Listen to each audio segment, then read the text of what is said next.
کتاب بالحق، اس نے آپ پر سچی کتاب اتاری۔ اللہ نے آپ کی ذات پر سچی کتاب اتاری، مصدقہ، ایسی کتاب جو تصدیق کرنے والی ہے۔ کیا کرنے والی ہے؟ لما بین یدیہ، کن کتابوں کی؟ جو قرآن سے پہلے کی کتاب ہے، مثلا تورات، انجیل، زبور شریف، ان کتابوں کی قرآن نے کیا کی ہے؟ دیکھیں نا، آج ہم تورات کو اللہ کی طرف سے نازل شدہ، انجیل کو، زبور کو کیوں مانتے ہیں؟ کیونکہ قرآن میں ان کا ذکر آ گیا ہے، سرکار نے فرما دیا، اللہ فرما رہے ہیں، ان کو بھی ہم نے نازل فرمایا۔ تو یہی جملہ فرمایا جا رہا ہے، وَأَنزَلَ التَّوْرَاةَ وَالْإِنجِيلَ، اور اللہ نے ہی قرآن سے پہلے تورات کو نازل فرمایا اور انجیل کو نازل فرمایا، من قبل یعنی قرآن سے پہلے، ہدی للناس، لوگوں کو راہ دکھائی، ہدایت کا راستہ، وَأَنزَلَ الْفُرْقَانَ، اور فیصلہ اتارا، اور کیا اتارا؟ جس کے ذریعے حق اور باطل کے مابین فرق کیا جائے، اسی کو فرقان کہا جاتا ہے۔ اسی کو کیا کہا جاتا ہے؟ فرقان کہا جاتا ہے۔ ان الذین کافروا بآیات اللہ، بے شک وہ جو اللہ کی آیات سے منکر ہوئے، اللہ کی آیات سے کیا ہوا؟ لہم عذاب شدید، ان کے لیے سخت عذاب ہے، ان کے لیے سخت۔ واللہ عزیز ذو انتقام، اور اللہ غالب بدلہ لینے والا ہے، اور اللہ غالب بدلہ۔ ان اللہ لا یخفی علیہ شیء فی الارض ولا فی السماء، بے شک اللہ پر کچھ بھی چھپا نہیں ہے، زمین میں اور نہ ہی آسمان میں، یعنی زمین و آسمان میں جو کچھ بھی ہے اللہ کریم کے علم و قدرت کے سامنے ہے۔ یہاں ایک جملہ بتانا ضروری سمجھوں گا، ہمارے ہاں لوگ بولتے ہیں اللہ کریم ہر جگہ موجود ہے،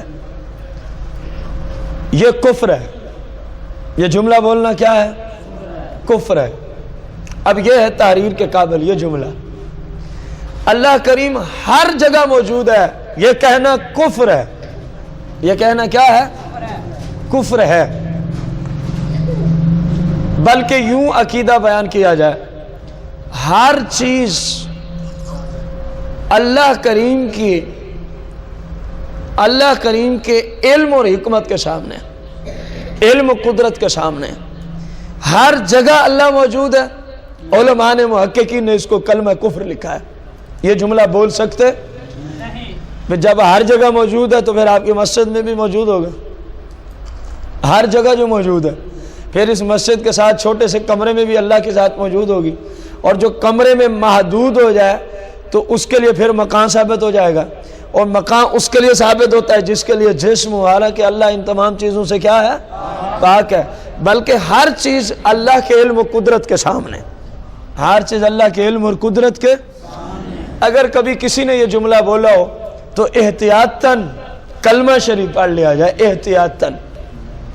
اس پہ کفر کا فتویٰ میں نے نہیں دیا، میں نے احتیاط کا جملہ عرض کیا ہے۔ اگلی بات بڑی مقدس گفتگو ہے، اگلی آیت نمبر 6 میں، هو الذی یصورکم فی الارحام کیف یشاء لا الہ الا هو العزیز الحکیم، وہی ہے تمہاری تصویر بناتا ہے، صورہ یصور، تصویر سے ہی مصور آتا ہے، وہی ہے جو تمہاری تصویر بناتا ہے، فی الارحام، ماؤں کے پیٹ میں، ماؤں کے کیف یشاء، جیسی چاہتا ہے، جیسی۔ اب اس پہ کچھ کلام ہے، کیف یشاء پہ، جیسی چاہتا ہے۔ رسول کائنات، فخر موجودات، سرور کائنات صلی اللہ علیہ وسلم نے ارشاد فرمایا، جس کو تفسیر بغوی الجزء الثالث یعنی تیسری جلد میں صفحہ 321 کے تحت اسی آیت کی تفسیر کرتے ہوئے امام بغوی نے نقل کیا ہے، اور اس حدیث کا سیاہ ستہ میں بھی ذکر کیا گیا جو آپ کے سامنے ہم پڑھنے لگے ہیں۔ نبی کریم رؤوف الرحیم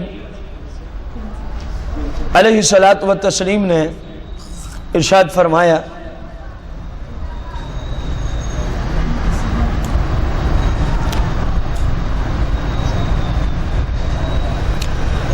جب نطفہ کسی عورت کے رحم میں 40 یا 45 دن ٹھہر جائے، کتنے عرصہ؟ 40 یا 45 دن ٹھہر جائے، سرکار علیہ السلام نے فرمایا اس وقت ایک فرشتہ آتا ہے۔ اس وقت کون آتا ہے؟ ایک فرشتہ آتا ہے۔ فیقول یا ربی اشقی او سعید، اللہ کی بارگاہ میں عرض کرتا ہے اے میرے رب، اس کو بدبخت لکھنا ہے یا نیک بخت لکھنا ہے؟ اس کو بدبخت لکھنا ہے یا نیک بخت لکھنا ہے؟ بس جس کا اللہ حکم دیتا ہے وہ فرشتہ لکھ دیتا ہے۔ فیقول، پھر عرض کرتا ہے یا ربی، اے میرے رب، اذکر او انثی، اس کو مذکر پیدا کرنا ہے یا مؤنث، یعنی بیٹا یا بیٹی، بیٹا یا؟ سرکار نے فرمایا پھر اللہ جو بھی فرماتا ہے وہ لکھ دیتا ہے۔ اللہ کریم جو بھی فرماتا ہے وہ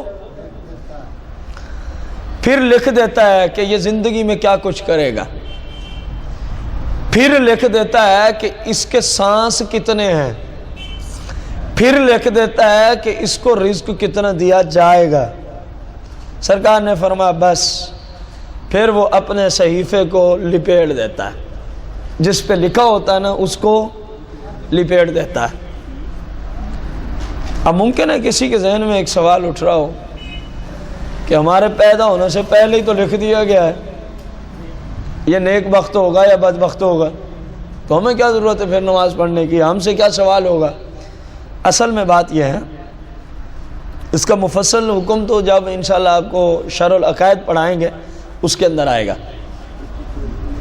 دو باتیں یہاں، ایک ہے جو اللہ لکھ دے ہمیں وہی کرنا پڑے، ہمیں وہی، پہلے سن لیں بات کو پھر لکھ لینا، جو اللہ لکھ دے جس کے بارے میں اس کو وہی مجبوراً کرنا پڑے، یہ ایک صورت ہے۔ ایک صورت ہے کہ جو کسی نے کرنا تھا اپنی مرضی سے مستقبل میں جب دنیا میں آئے گا، کیونکہ اللہ تو جانتا ہے نا یار، اللہ کے بندے جانتے ہیں، اللہ کی تو ذات ہی ماورا ہے نا، رسول اللہ کو پتہ ہے کون کس وقت کیا کرے گا۔ یہ انشاءاللہ آگے آیت مبارکہ آ رہی ہے، اس کی تفسیر میں آپ کو عرض کریں گے۔ صحابہ کے مجمع میں یہ اعلان ہوا تھا، کوئی عام بات نہیں ہے۔ فرمایا ہمیں یہ بھی پتہ ہے قیامت کے دن تک کتنے آئیں گے، کس کا کیا نام ہے، کیا باپ کا نام ہے، اور کون ہمیں رسول ہونے کی حیثیت سے رسول مانے گا، کون منافق ٹھہرے گا۔ فرمایا مجھے تو اس کا بھی پتہ ہے۔ یہ قرآن سے انشاءاللہ آگے مسئلہ آ رہا ہے۔ ایک ہے جو اللہ نے لکھ دیا، بندے کو مجبوراً وہی کرنا پڑے گا۔ ایک ہے جو بندے نے اپنی مرضی سے دنیا میں آ کے کرنا تھا، اللہ کریم اس کو پہلے ہی، اللہ نے فرمایا یوں لکھ دو، کیونکہ اس نے خود یہی کرنا ہے، کیونکہ اس نے خود یہی، یہ جو معاملہ یہاں آپ نے پڑھا ہے نا، کیا کیا کرے گا پہلے لکھ دیا گیا، یا اور جو تقدیر پر بحث آئے گی کہ تمہارے پیدا ہونے سے اتنے ہزار سال پہلے تقدیر کا معاملہ لکھا جا چکا ہے، تو اس کا مطلب یہ ہوتا ہے دوسری صورت، جو کسی نے اپنی مرضی اور اختیار سے کرنا تھا، اللہ اس کو پہلے ہی جانتا تھا، اللہ کریم نے جو کرنا تھا وہ لکھوا دیا۔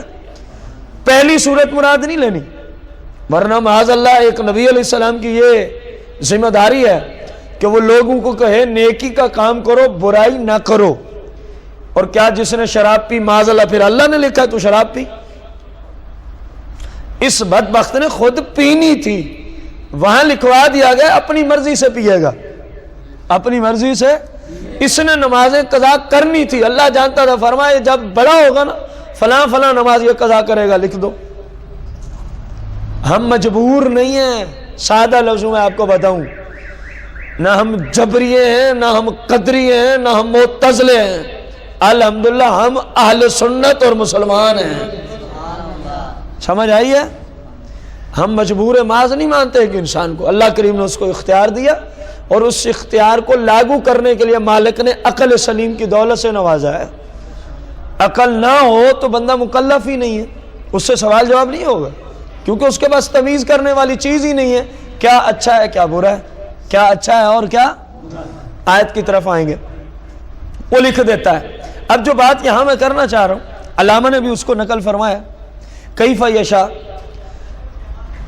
اللہ چاہتا ہے تو مذکر پیدا کر دیتا ہے، یعنی بیٹا، اللہ چاہتا ہے تو بیٹی عطا فرما دیتا ہے، اللہ چاہتا ہے تو ابیض، بندے کا رنگ جسم کا سفید کر دیتا ہے، او اسود، چاہتا ہے تو کالا پیدا کر دیتا ہے، چاہتا ہے تو حسین و جمیل پیدا کر دیتا ہے، اور قبیح، چاہتا ہے تو شکل دیکھنے کے قابل ہی نہیں ہوتی، چاہتا ہے تو شکل دیکھنے کے قابل ہی نہیں ہوتی۔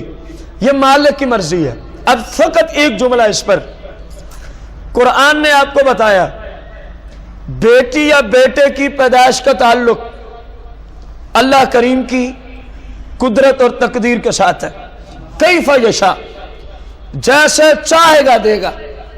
تو کم از کم آج جو امت مسلمہ کی خاتون پر اس معاشرے میں بیٹیوں کی پیدائش کی وجہ سے جو مسلم معاشرہ میں مسلم عورت کے ساتھ ظلم و ستم کیے جا رہے ہیں، وہ آپ سے پوشیدہ نہیں ہے، وہ آپ سے پوشیدہ نہیں ہے، حالانکہ عورت کا اس میں کوئی قصور ہی، یہ تو قرآن بیان کر رہا ہے، یہ تو قرآن پاک نے بیان کر دیا۔ صحیح مسلم میں حدیث مبارکہ ہے، یہودیوں کے دو علماء رسول اللہ صلی اللہ علیہ وسلم کی بارگاہ میں آتے، عرض کی آج ایک سوال پوچھنا ہے، اور ہمیں یہ بھی کتب سے ملا ہے کہ اس کا جواب صرف وہی دے گا جو اللہ کا نبی ہوگا۔ گویا سرکار کو پہچاننے آئے تھے، سرکار نے فرمایا پوچھو جو جی میں آتا ہے، پوچھو جو جی میں آتا ہے۔ انہوں نے عرض کی کیا وجہ ہے؟ کبھی بیٹی پیدا ہو جاتی ہے، کبھی بیٹا پیدا ہو جاتا ہے، ظاہری سبب کیا ہے؟ ظاہری یہ بات مسلم کہ اللہ جو چاہے گا عطا کرے گا، لیکن اللہ کریم بغیر اسباب کے بھی سب کچھ کر سکتا ہے، اس کی قدرت ہے، لیکن کائنات میں اس نے جتنے کام کیے ہیں اسباب کے ذریعے کیے ہیں تاکہ مخلوق کو پتہ چلے کہ میں بغیر اسباب کے بھی کر سکتا ہوں، لیکن اسباب کے ذریعے کرتا ہوں۔ تم تو پھر بھی میرے بندے ہو، بغیر اسباب واسطے اور وسیلے کے کس طرح مجھ تک پہنچ سکتے ہو؟ یہ اللہ نے بندوں کو سمجھانے کے لیے اس طرح معاملات کی۔ سرکار سے پوچھا جا رہا ہے کہ ظاہری سبب کیا ہے؟ ظاہری، جس کو آج جدید میڈیکل سائنس نے بھی مانا ہے، جو سرکار نے فرمایا تھا۔ سرکار نے پتہ کیا فرمایا؟ فرمایا ظاہری سبب یہ ہے جب مرد اور بیوی، یعنی شوہر اور بیوی کا آپس میں ملاپ ہوتا ہے، جنسی تعلق قائم کرتے ہیں، اس سے بھی مادہ منویہ نکلتا ہے، اس سے بھی فرمایا جس کے مادہ منویہ کی طاقت، جس کے مادہ منویہ کی زیادہ ہوتی ہے، اللہ کی قدرت سے اسی طرف شکل بنا دی جاتی ہے۔ فرمایا اگر مرد کی مادہ منویہ کی پاور اور طاقت بنسبت اس کی بیوی کے زیادہ ہو تو اے یہودیو اللہ کی قدرت سے بیٹا پیدا ہو جاتا ہے۔ اور اگر ظاہری سبب جو پوچھا گیا، اور اگر بیوی کی بنسبت شوہر کے اس پانی کی طاقت زیادہ ہو تو اللہ کی قدرت سے بیٹی پیدا ہو جاتی ہے۔ ان دونوں نے فوراً کہا صدقت یا رسول اللہ، آپ نے سچ فرمایا، ہماری کتب میں بھی ایسے ہی لکھا ہوا ہے۔ اور یہ بھی ساتھ لکھا تھا کہ آخری نبی سے جب سوال ہوگا وہ اس سوال کا جواب بھی دے دیں گے، تو اور کسی سے اس کا جواب ہمیں مل سکا آپ نے دی، آپ اللہ کے نبی ہیں، آپ اللہ کے کیا ہیں۔ اب اس آیت کو دیکھیں، مسلم کی حدیث کے ظاہر کو دیکھیں، جو یہودیوں کا سوال تھا، تو قصور اگر بنانا چاہیں کہ بیٹا پیدا کیوں نہیں ہوا، تو آپ سے سوال ہے شوہر کا ہے یا بیوی کا ہے؟ ظاہری طور پہ اگر دیکھیں ظاہری طور پہ اگر نہ وہ اپنا نقصان کرتا.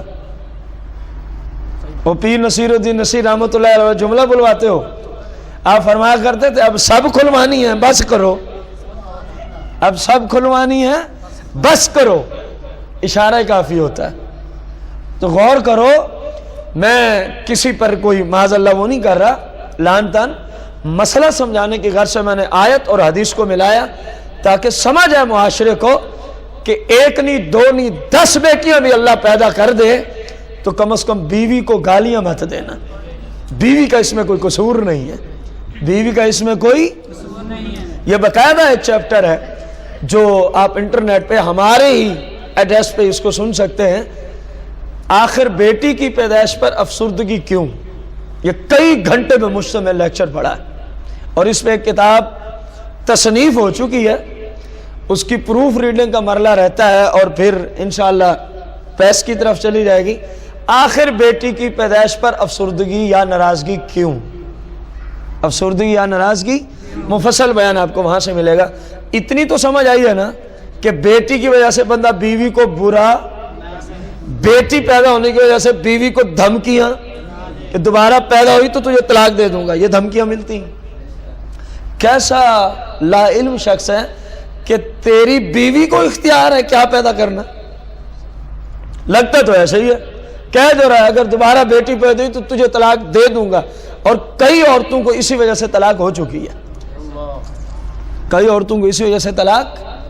تو اللہ کریم کے قرآن پہ گویا اس مسلمان کا ایمان نہیں. فرمایا هو الذی یصورکم فی الارحام کیف یشاء, وہی تمہارا رب ہے جو تمہارے ماؤں کے پیٹوں میں جیسی چاہتا ہے تصویر بنا دیتا ہے. چاہتا ہے تو مرد, چاہتا ہے تو عورت, چاہتا ہے تو حسین و جمیل, چاہتا ہے تو کبھی, چاہتا ہے تو پورے جسم کے اعضاء سلامت, چاہتا ہے تو کچھ سلامت کچھ ناقص, کچھ سلامت اور کچھ ناقص. تو قرآن سے ثابت ہوا کہ بیٹی اور بیٹے کی تخلیق میں مرد و عورت کا کوئی دخل.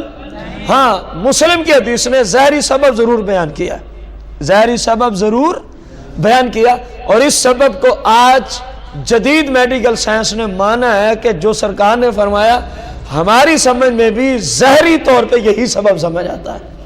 جدید میڈیکل سائنس نے بھی آج اس کے سامنے اپنا سر جھکا دیا ہے جو سرکار نے 1400 سال پہلے. میں نے ایک ڈاکٹر سے اس آیت کے متعلقہ اور حدیث کے متعلقہ بات کی تھی تو اس نے مجھے پھر پورا جو ایک پورا چیپٹر تھا اس پہ اس نے مجھے سمجھا دیا تھا. غور کریں آپ, سرکار صلی اللہ علیہ وسلم نے 1400 سال پہلے جو ارشاد فرما دیا, آج جدید میڈیکل سائنس اس حدیث کی روشنی میں تلاش کرنے گئی کہ سرکار نے یہ فرمایا, اب اس پہ غور کرو آخر وہ کیا وجہ ہے, تو پھر جا کے پہنچے. یہ سائنس ساری قرآن و حدیث سے ہے, الا یہ وہ سائنس کے مفروضے جو من گھڑت اور قرآن و حدیث کے مخالف ہیں, ان کا قرآن و حدیث سے کوئی دور تک تعلق نہیں ہے. اس بات کو ذہن میں رکھنا. آگے اللہ کریم نے فرمایا لا الہ الا هو العزیز الحکیم, اللہ کے سوا کسی کی عبادت نہیں, العزیز عزت والا, الحکیم حکمت والا. هو الذی انزل علیک الکتاب, وہی ہے جس نے آپ پر کتاب کو نازل فرمایا. منہ, اس کتاب میں سے, آیات محکمات ہن ام الکتاب, کچھ آیتیں صاف معنی رکھتی ہیں. فاضل بریلوی تیری روح کو سلام ہے, معنی ہی ایسا کرتے ہیں جو عربی مفسرین کے اختلاف میں آخری نتیجہ نکلتا ہے وہی اعلیٰ حضرت معنی کر کے آگے تشریف لے جاتے ہیں. اب کتنا مقدس معنی کیا کہ قرآن میں کچھ آیات محکم ہیں, معنی کیا کر دیا, وہ آیات جو صاف معنی رکھتی ہے, جو صاف معنی. یہ صفحہ پورا اس مفسر قرآن نے اسی بات پہ لکھ دیا ہے کہ فلاں نے اس کا یہ مطلب بیان کیا, فلاں نے یہ. آج آ کے بات وہی کی کہ محکم آیات بس وہی ہوتی ہیں جو صاف معنی رکھتی ہیں, محکم آیات وہی ہوتی ہیں جو صاف معنی رکھتی ہوں. تو فاضل بریلوی کی روح کو پھر سلام ہو کہ نہ ہو, آپ کی تربت پر کروڑوں مالک کی رحمتیں ہوں کہ نہ ہوں. جس ہستی نے